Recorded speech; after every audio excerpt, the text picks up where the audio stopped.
Английн шаардлага бол хурдны хязгаар харж байна уу? Мотоциклийн төрөлдөө орно юм.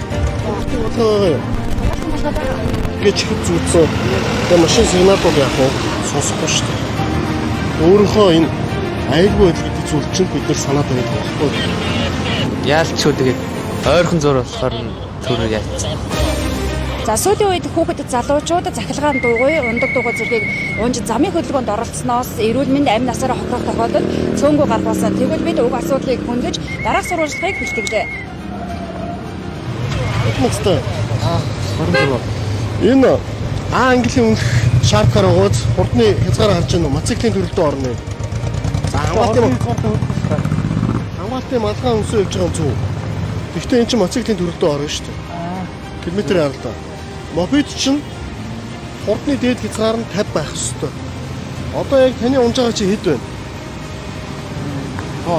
Тэ. Энэ мотоцикл байгаа. Энд Английн үнэлэх байгаа юу? Зам өтгөний дөрмийн ойлголт байхгүй ингээ гудам зам өтгөнд орцглоо чинь эргүүлээд осол аваар гаруулах уу. Хоёр дуут тээвэр эзлийн хэрэглээ бол иргэдийн одоо хэрэглэх тохиолдол нэмэгдсэн. Гэхдээ мэдээж хэрэг энэ мотоциклыг одоо унж хөдөлгөөнд оролцож байгаа бол Английн үнэлэхтэй байх хэрэгтэй. За аюулгүй байдлаа хангаж хамгаалалтын малгай каск өмс хэрэгтэй. Тэгээ улсын бүртгэлийн дугаар авах хэрэгтэй. Дугаар аваагүй, онцлогоонд ороогүй. Тэгээд ерөөсөө харагдах байдлаараа мопедгүй нээсэн мотоцикл. За та ямар тусал гарснаа мэдчихэж байгаа юу? Мэдчихэж байгаа. Даан сар хүртэл мэдлэг görсөн. Житээс 5 4 10. Ойролцоогоо хэдэн км мэдлэг? Аа 3 4.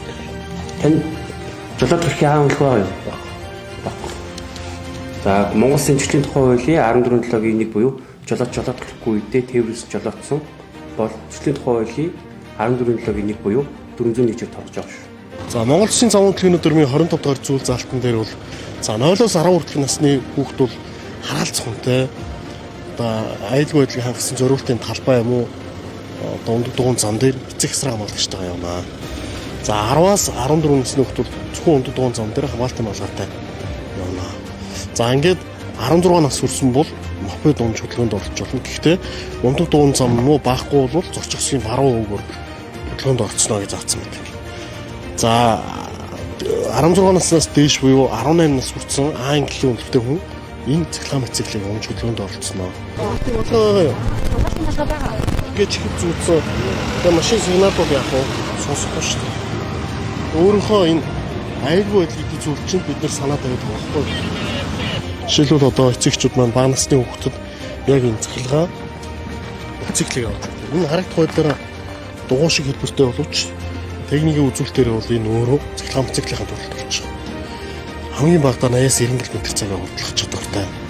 Энэ зүйлийг яг энэ техникийн үзүүлэлтээр цахилгаан мотоциклийн төрөлд хамаарж байгаа энэ зүйлийг хүүхдэд авч өснөөр хүүхэд гудамж замын хөдөлгөөнд оролцож өөрийгөө болон бусдын амь нас эрүүл мэндийг одоо эрсдэлжүүлэх ийм зүйлийг гаргаад байна. Замын хөдөлгөөний дүрмдээ мопед мотоциклийн жолооч замын хөдөлгөөнд оролцохдоо заавал хамгаалалт малгай өмсгөө гэж заасан байдаг. За энэ оны эхний 4 сарын байдлаар цахилгаан мотоциклтэй холбоотой 16 осол, за скутертэй холбоотой 7, за ундаг дугуйтай холбоотой 21 осол цагдаагийн байгууллагууд бүртгэгдсэн. За 2 дугаар тээврийн хэсэл дээр хөвчлэн урсан сурч явж байна. Зурчигсын голоор явж байна. За биеийн хүчийг жийдэг ундаг дуул явгууны замаар унж явж болно. Гэхдээ 10 км/цагаас одоо илүү хурдтай явах бол хориглоо. Бусад хөдөлгөөнд оролцогч нартай хэвийн аюулгүй зөрчих нөхцөлийн боломжийг бүрдүүлэх ёстой. Мэдээ энэ цахилгаан дуугыг хэдэн настай хүүхэд унж замын хөдөлгөөнд оролцох ёстой. Замын хөдөлгөөнд оролцсон тохиолдолд одоо ямар дүрм журам баримтлах ёстой гэдэг мэдээлэл байгаа даа. Бага. Хамгаалтын малгай өмсгөөс тэгээд өчигдөр харин оочод хаглаа хийчихгүй. Өнөөдөр шинийг авах. Аав ээж нь бол одоо энэ цахилгаан дуугыг унахыг зөвшөөрсөн үү? Зөвшөөрсөн. Энэ сүүлийн үед хүүхдүүд одоо энэ цахилгаан дуугүй ундаг дуугүй унаа замын хөдөлгөөнд оролцсноос болоод эрүүл мэнд амь насаараа хохирох тохиолдлоос гарч байгаа энэ мэдээллийг өндөө авч байгаа болов уу? Авч байгаа. Харин яалч шүү тэгээд ойрхон зур болохоор төрөө яатсан. Одоо жишээлбэл энэ бол тээврийн техникийн бүрэмт байдлыг хангаагүй. Гэрэл төхөө байхгүй, тойл байхгүй. Тэгээ энэ зүйлүүд байгаад. Одоо явгууны замаар ундаг дугуйг унж гарчээ. Яг дөрмөндөө бол барангууталтай бариад түрээ гарах хэвээр. Уулзуур нэвтэрч जैन. Явгууны замаар л удаа гарах хэвээр шүү дээ. Тэгэхэд яг эдгээрийг одоо зөрчиж уулзуур руу явах зочих одоо баруун хөвгөөр явах хэвээр байтал зүүн талаар нь явж байгаа усан сууж маш олон эрсдлүүд эргүүлээ гаргаад байгаа нь осол аврах шалтгаан болоод байна.